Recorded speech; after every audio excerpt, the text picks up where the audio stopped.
Mikrobiyom nədir və insan orqanizmindəki funksiyası nədən ibarətdir? İnsan orqanizmini bütün vücudunu idarə edən bir ekosistem. Mikrobiyomun balanssızlığı və onun xroniki xəstəliklərlə təsiri arasında necə bir əlaqə mövcuddur? 90'larda, 2000'lerde biz ona disbakterioz deyirdik. Ama indi bu termin tamamilə dəyişib. Mikrobiyota ürək-damar xəstəliklərinin əmələ gəlməsində hansı risk faktorudur? Mikroflora ilə piyələnmənin birbaşa əlaqəsini sübut edən faktorlar var. Hansı ölkədə antibiotik qəbulu çoxdursa, həmin ölkələrdə də piyələnmə səviyyəsi çoxdur. Mikrobiyota və iltihab arasında necə bir əlaqə mövcuddur? Bütün orqanlarda xroniki iltihab əməlidir.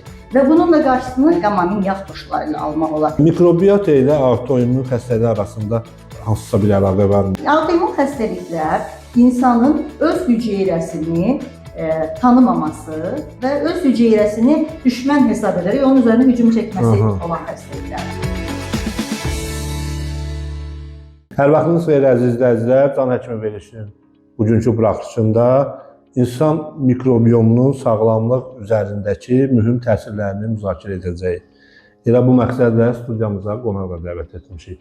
Qonağımız Sumqayıt Tibb Mərkəzinin tabeliyində fəaliyyət göstərən bir nömrəli ailə sağlamlıq mərkəzinin həkim terapevti Gülşən xanım Hüseynovadır. Gülşən xanım, xoş gördük. Xoş gördük. Təşəkkür edirəm dəvətimizi qəbul edib gəldiyinizə görə.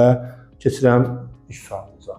Mikrobiyom nədir və insan orqanizmindəki funksiyası nədən ibarətdir? 21-ci əsrin təbabəti deyilən bir təbabətlə başlayaq sizinlə. Mikrobiyom insan orqanizmini bütün vücudunu idarə edən bir balaca bir ekosistemdir. Əslində balaca demirəm, o böyük bir ekosistemdir. Mikrobiyom nədir? İnsanın ağız boşluğundan tutmuş qida borusu, mədəsi, dəri səthində olan patogen və faydalı bakteriyaların toplandığı bir mühitdir. Və bir mikrobiyom əvvəllər ona çox əhəmiyyət verilmirdi. Mikrobiota adı ilə, daha doğrusu onun funksiyaları öyrənilməmişdi. O qədər dərinliyinə əhəmiyyət verilməmişdi və onun orqanizm üzərində təsiri o qədər aydınlaşdırılmamışdı. Amma son dönəm, yəni xüsusən də bir son 10-20 il ərzində onun üzərində böyük tədqiqatlar aparıldı və məlum oldu ki, bu kiçik dediyimiz, amma əslində yeni adı gizli krallıq olan belə bir mikrobiyom insanın bütün funksiyalarını, bütün xroniki xəstəliklərin əsasını təşkil edir. İnsan orqanizmində 10 trilyon hüceyrə varsa, mikrobiyom 100 trilyon hüceyrədən ibarətdir. İnsan orqanizmi 23-30 min arası gen müxtəlif ədəbiyyatlarda deyilir daşıyırsa, mikrobiyom 3 milyon 300 min gen daşıyır. Mikrobiyom hüceyrələrində insan bədənində olan mikrobiyomların hansı ki 95% bağırsaqda toplaşmışdır. Onları bir-birinin yanına qoysaq, dünyanı 2 dəfə yarım dövr etməyə bəs eləyəcək bir şeydir və 400 kvadrat metr sahəsi vardır. Mikrobiyotanın əsas vəzifələri nədən ibarətdir? Birinci, bunun metabolik vəzifələri var. Yəni bunlar qida əmilməyən karbohidratların əmilməsi, müxtəlif vitaminlərin sintezi olunması, ondan sonra qanın divarında olan lipidlərin, artıq olan lipidlərin sorulmasıdır və xüsusən qısa zincirli yağ turşularının sintez olunmasıdır. Bir də qoruyucu funksiyaları var. Qoruyucu funksiyalar nədən ibarətdir? Orqanizmin immun sisteminin əsasını təşkil edir. Bağırsaqların da siliklə bir yerdə bağırsaq divarının, epsil divarının qoruyuculuğunu təmin edir. İmmun sistemi bərpa edir. Sonra hüceyrə böyüməsi və diferensiyasında rol oynayır. Mikrobiyomun balanssızlığı və onun xroniki xəstəliklərlə təsiri arasında necə bir əlaqə mövcuddur? Mikrobiyom balanssızlığı, buna əvvəl məsələn Sovet dövründən başlayaraq hətta məsələn 90'larda, 2000'lerde biz ona disbakterioz deyirdik. Amma indi bu termin tamamilə dəyişib. Buna disbiyoz deyilir. Disbiyoz nədir? İnsan orqanizmində 85% faydalı, 15% patogen olmaqla bir balans var. Və bu insan orqanizmində yaranır insanın təməli qoyulduqdan. Yəni əvvəllər belə bir fikir var idi ki, insan dünyaya gəldikdən sonra onun bağırsaq florası formalaşır, amma indi elə deyil. İndi sübut olunub ki, tam steril saydığımız ana bətnindəki plasenta, ana bətnində belə onun ilk florası formalaşır və bir çox genetik xəstəliklərin, hətta psixiatrik xəstəliklərin əsasında əgər o zamanda olan problemləri aydınlaşdırsa, bunların əsasında sonradan onun müalicəsində böyük rol oynayacaq. Burada nə baş verir? İnsan dünyaya gəlir, müəyyən bir necə barmaq izi varsa, o insanlarda elə də onun bağırsağının öz florası var. Bu flora öz balansını pozulduğu zaman, yəni 85%, 15% nisbəti var. Bu nisbət pozulduğu zaman artıq burada nə baş verir? Bağırsaq mikroflorasının normal göstərdiyi funksiyası pozulur və onların orqanizmin bütün idarə etmə sistemindən çıxır. Məsələn, belə deyək, qəbul etdiyimiz prebiotiklər, probiotiklər və ya insanın öz bədənində olan mikroflora, bunlar nəticəsində qısa zincirli yağ turşuları sintez olunur. Qısa zincirli yağ turşuları azan sinir vasitəsilə beyinə gedərək neyrotransmitterlər istehsal olunur. Neyrotransmitterlər beyinə gedərək oradan bir adrenal sistem, yəni vasitəsilə gəlir orqanizmi idarə edir. Amma bu sistemdə hər hansı bir patoloji, bir problem olanda bu zaman kortizol sintezi olur. Yəni bu kortizol da bilirik ki, iltihab faktorudur və iltihabın əmələ gəlməsinə səbəb olur. Mikrobiota ürək-damar xəstəliklərinin əmələ gəlməsində hansı risk faktorudur? İnsan dünyaya gəlir və müəyyən bir mikrobiota ilə, yəni müəyyən bir balanslaşdırılmış mikrobiota ilə dünyaya gəlir. Bu balans pozulduğu zaman burada genetik faktorlar var. Bu insan nəyə meyillidir? Ya məsələn, belə deyək ki, biz nəsillikçi ürək-damar xəstəliyindən əziyyət çəkirik. Digər bir nəsil onkoloji xəstəliklərdən, digər biri məsələn revmatoloji xəstəliklərdən və ya allergoloji xəstəliklərdən əziyyət çəkir. Balans pozulduğu zaman genotip də ona təsir göstərərək bu balansın hansının mənfisinə tərəf getməyinə təsir göstərir. Yəni bu zaman belə deyək, mikrobiota balans pozuldu, müəyyən bir bakteriyaların balansı azaldı. Bu da Firmicutes bakteriyaların nisbəti azaldığı zaman qısa zincirli yağ turşuları əmələ gəldi və düzgün olmayan yolla getdi, kortizol əmələ gəldi. Nə baş verir burada? Kiçik iltihab sahələri, yəni mikroiltihablar. Bu mikroiltihab ürək-damar sistemi yatkınlığı olan xəstələrdə damar divarında kiçik iltihablara gətirib çıxarır ki, bu iltihablar nəticəsində damar divarındakı damardan dövr edən kiçik hüceyrələr gəlir onun divarında toplanır və bildiyimiz bateriskleroz əmələ gətirir. Başqa bir səbəb var ki, mikroflora ilə piylənmənin birbaşa əlaqəsini sübut edən faktorlar var ki, irəlidə mən o barədə danışacağam. Bir də məsələn, şəkərli diabet zamanı, yəni başqa bir aparılmış tədqiqat onu göstərir ki, şəkərli diabet zamanı ən yeni nəsil preparatlar olan, məsələn, GLP-1 agonistləri nə edir? Orqanizmdə GLP-1-in toplanmasını və diabetin müalicəsini göstərir. Biz GLP-1 agonistlərinin yerinə, əgər orqanizmdə bağırsaq balansını normal tutsa, GLP-1 zaten bağırsaqlarda olan mikroflora tərəfindən sintez olunur. Yəni biz bağırsağımızı normal tutarsaq, əgər orada olan lazımlı bakteriyalar yetərincə olarsa, onlar onsuz da şəkərli diabetin yaranmasına və ya arterial hipertenziyanın, ürək infarktının yaranmasına şərait yaratmayacaqlar. Yəni onu özləri bərpa edəcəklər. O səbəbdən də mikrofloranın birbaşa piylənmə və ürək-damar xəstəlikləri üzərində birbaşa təsiri vardır. Mikrobiotanın qida vərdişlərlə əlaqəsi nədir və düzgün qidalanma mikrobiomun balansını necə dəstəkləyir? Deməli, mikrobiom biz dünyaya gəldikdə formalaşır. Hətta belə bir tədqiqat aparılıb ki, Venezuelada Amazon qəbiləsi var, orada Yanomamo qəbiləsi var. Onlar müasir insanlarla heç bir əlaqəsi yoxdur. Onların mikroflorası araşdırılıb və müasir fast food və paketli qidalar istifadə edən, ondan sonra telefon və müasir texniki vasitələrdən istifadə edənlərin bağırsaqları araşdırılıb. Məlum oldu ki, 30%-ə qədər bir itki var.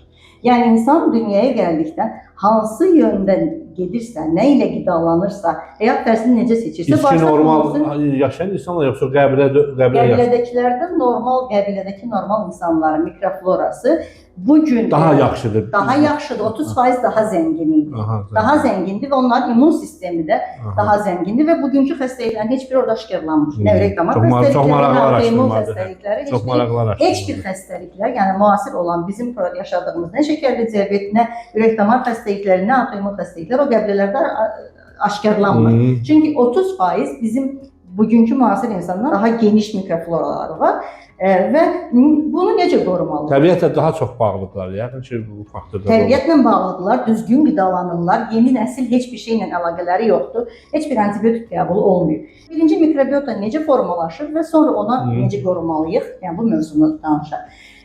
İnsan dünyaya gəlir, dünyaya gəldikdən sonra mikrofloraya təsir edən bir çox amillər var. Məsələn, birinci dünyaya gəlmə yolu. İnsan dünyaya hansı yolla gəlir? Normal doğuşla mı gəlir, yoxsa sezaryen kəsiyi ilə gəlir? Normal doğuşla gələn uşaqların mikroflorası Sezar kəsiyi ilə dünyaya gələn uşaqların mikroflorasından çox daha zəngindir və çox daha formalaşmışdır. Çünki onlar normal ana ginekoloji yollarla, normal vaginal yolla gəldikdə ananın mikroflorasını qəbul edirik gəlir. Amma Sezar yolu ilə dünyaya gəlmiş uşaqlar ilk gördükləri fərqdə olan patogen mikrofloradır. Onlar, həmin uşaqlar həqiqətən də uzun müddət mikroflora formalaşdığı üçün qaz və ya başqa şikayətlərlə daha çox narahat olurlar və o uşaqların gələcəkdə məsələn asma olma, autoimmun xəstəliklər olma ehtimalı daha çoxdur. Sonra bunlar dünyaya gəldi və bunlar bir antibiotik xəstələr, məsələn ilk illərində bir antibiotik qəbulu. Araşdırma aparılıb ki, 2006 il ərzində Amerikada aparılmış bir araşdırmanın nəticəsi odur ki, əgər uşaq 577 min uşaq üzərində aparılmış araşdırmadır ki, uşaq dünyaya gəldiyi ilk il ərzində əgər antibiotik qəbul edibsə, onun Crohn və ya bağırsağın iltihabı xəstəlikləri olma riski 3,4 dəfə artır. Bir neçə əgər antibiotik qəbul edibsə, o zaman 7 dəfə artır. Növbəti sual bununla bağlı ki, antibiotik istifadəsi mikrobiyom balansını necə pozur? Onu deyim. Antibiotiklərin ilk növbə, yəni bu təsir edən antibiotik, hətta belə bir xəritə aparılıb, hansı ölkələrdən çox antibiotik qəbul edirsə əhali və piylənmədən əziyyət çəkən əhali xəritə kopyala yapışdır. Yəni hansı ölkədə antibiotik qəbulu çoxdursa, həmin ölkələrdə də piylənmə səviyyəsi çoxdur. Çünki antibiotiklər insan bağırsağını elə bir zədələn, yəni normal bildiyimiz məsələn mikrobları deyil, normal bizə faydalı olacaq o 85% mikrobları da zədələyir və bunun altını gələcəkdə çəkirlər. Sonra məsələn dünyaya gəldiyi yol ana südü ilə qidalanma söhbəti. Əgər normal ana südü ilə qidalanırsa uşaqlar, bunlar normal mikrofloranı qəbul edirlər. Yox, paketlənmiş qidalar artıq birinci stressdir bunlar üçün. İlk dünyaya gəldi və onsuz da sezaryen yolu ilə məsələn dünyaya gəlibsə, bir də paketli qidalar qəbul edir, sünni qidalar qəbul edir, yenə bağırsaq florası formalaşmır və bunlarda da gələcəkdə bu xəstəliklər inkişaf edir. Xronik xəstəliklərə təsir var mı antibiotik istifadəsi? Təbii ki, xronik xəstəlik, bütün bu saydığımız xəstəlik, nəinki xronik xəstəliklərə, bütün autoimmun psixiatrik xəstəliklərə təsiri var. Necə qorumalıyıq bunu? Stres məsələn böyük bir faktordur, siqaretdir, tütün istifadəsidir, böyük bir faktordur. Məsələn adi urbanizasiya, spirtli içkilərdir, urbanizasiyadır, dərman faktorlarıdır. Biz bir antibiotiklərdən danışırıq, amma çox maraqlı bir tədqiqatlar var. Proton pompası inhibitorlar, yəni sizin bildiyiniz mədə qoruyucular dediyiniz, mədə turşuluğunu azaldan ki, bir balaca mədə qıcıqdan kimi qaçıb götürüb içirlər. Onların bağırsaq mikroflorasına göstərdiyi mənfi təsir antibiotiklərə bərabərdir. Yəni ki, hansı ölkədə ki, mədə qoruyucular çox istifadə olunur, onların da bağırsaq mikroflorası bir o qədər sıradan olur. Çünki Allah heç bir şeyi artıq yaratmıyor. Yəni bu mədə turşuluğu artmalıdırsa artmalıymış. Amma biz onu öldürməklə patogen mikrobların, bakteriyaların bağırsağa daxil olmasını artırırıq. Yəni belə bir şey yaradır. Bağırsaqdan söz düşmüşkən, bağırsaq beyin oxu nədir və mikrobiyomun psixi sağlamlıq üzərindəki təsirləri necə başa düşürük? Bağırsaq beyin oxu nədir? Bağırsaq beyin oxu, buna indi bağırsaq beyin immun sistemi oxu deyirlər. Bağırsaq cəmsi bir qatlı epitel hüceyrədən ibarətdir ki, onların sıx birləşmələri var, titraksiyonlar deyirlər onlara. Onlar bir-biri ilə birləşir və bağırsaqdan normalda keçməyəcək olan qidaları qoruyurlar. Amma bağırsaq florasında, bağırsağın mikrobiotosunda olan faydalı probiotiklər kiçik dediyim kimi qısa zəncir yağ turşuları sintez edir. Oradan onlar neurotransmitterlər sintez edir və beyinə ötürür. Beyinə ötürür, yəni maraqlı tədqiqatlardır ki, bugünə kimi biz serotoninin, asetilxolinin, ondan sonra noradrenalinin, bunların hamısının beyində sintez olunduğunu düşünürük, amma elə deyil. Baxmayaraq ki, beyində 20 milyon neyron var, amma bağırsaqda 600 min neyron var və oradakı bütün neurotransmitterlər 70-90%, hətta 90%-in üzərində bağırsaqda sintez olunur. Ona görə də bu təsir göstərir və immun sistemi birbaşa təsir göstərir. Bağırsağa təsir bir insan, belə deyək, bir insan əgər depressiyadan əziyyət çəkirsə, bunun səbəbi bağırsaqdır. Yəni heç bir halda, xüsusən bu son dönəmin xəstəliklərindən biri qıcıqlanmış bağırsaq sindromudur.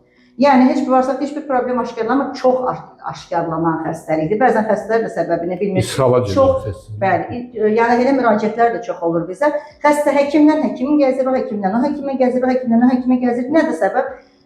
Məsələn, siz bilirsiniz, yəni hamı bildiyi kimi imtahan stresi oldu və ya başqa bir stres oldu bağırsaq. Amma burada orqanik bir patologiya yoxdur. Bağırsaq necə olur? Əvvəl düşünürdülər ki, insan bir stres keçirir, bir nə bilim narahatçılığı olur, bağırsaq pozulur. Elə deyil. Bağırsaq pozğunluğu olur ki, bu insan stres keçirir. Çünki serotonin sintez olunur bağırsaqda və beyinə ötürülür. Və ya qabapentin, qamma-amin yağ turşuları. Qamma-amin yağ turşuları bifidobakteriyalar tərəfindən törədilən bir vasitədir. Bunu qabapentin olaraq bildiyimiz, məsələn, diabetik neuropatiya ağrılarında, qıcıqlanmış bağırsaq ağrılarında və ya müxtəlif səbəbli fibromiyalgiyalarda biz qabapentin tərkibli dərman qəbul edirik. Niyə? Qamma-amin yağ turşusunun miqdarını artırmaq üçün. Amma qamma-amin yağ turşusunu nə sintez edir? Bağırsaqdakı bifidobakteriyalar 90%. Bağırsağımızı normal tutarsak, o stressdən, o fast food qidalardan normal qidalanarsak, o bağırsaqda ki fast food bifidobakteriyalar normal olaraq qabapentin sintez edəcəklər ki, o da ağrı sindromunun olmamasına səbəb olacaq. Ya qabapentin kortizolun düşmənidir. Kortizol nədir? İltihab markeri. Yəni bədəndəki bütün xroniki xəstəliklərin kökündə durur iltihabdan yaranır. Amma qabapentin neyinir? Yəni bağırsağımızdakı olan normal, qorumalı olduğumuz bir bakteriya o iltihabın qarşısını alır. Bizə heç bir iltihab əleyhinə dərman lazım olmadan bu onu artıra bilər. Və yaxud asetilxolin. Asetilxolin nədir? Gələcəkdə Alzheimer olma riskinin Alzheimerin səbəbidir. Yəni bu 60-70-ci illərdə sübut olundu ki, hətta 90-cı illərdə sübut olundu ki, Alzheimer xəstəliyinin səbəbi asetilxolin. Asetilxolini əgər biz bağırsaq floramızı normal tutarsaq, asetilxolin normal sintez olunarsa, onda biz gələcəkdə Alzheimer olmarıq. Və ya Parkinson xəstəliyinin gələcəkdə Parkinson olma riski bizim bugünkü bağırsağımızdan asılıdır. Biz bugün bağırsaq florasını normal tutarsaq, həmin bakteriyaların normal sintezini təmin edərsək, gələcəkdə Parkinson olma riski aşağı düşər. Son dönəmin ən ağrılı xəstəliklərindən biri autizm spektr pozğunluğudur. Onun üzərində çox böyük tədqiqatlar aparır. Hansı ki, o uşaqların hətta ana bətnində belə bağırsaqlarında müəyyən bir bakteriyaların səviyyəsini aşağı, bəzilərinin ki qalxır, bəzilərinin düşür.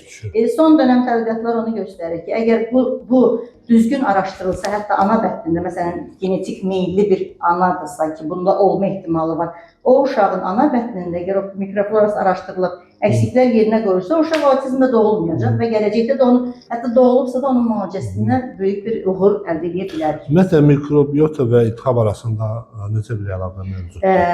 Dedim ki, mikrobiota qamma-amin yağ turşuları vasitəsilə. Yəni dediyim ki, burada kortizol sintez olunur. Kortizol sintez olunduqdan sonra bütün orqanlarda xroniki iltihab əmələ getirir. Və bunun da qarşısını qamma-amin yağ turşuları ilə almaq olar. Bütün orqanizmdəki istənilən xəstəliyin əsasında iltihabın durduğu bugün sübut olunmuşdur. İstəyir arterial hipertenziya olsun, istəyir ateroskleroz olsun, yəni bildiyimiz iltihabi infeksion xəstəliklər demirəm hələ. İstəyir autizm spektr pozğunluğu olsun, istəyir Parkinson olsun, onun hamısının əsasında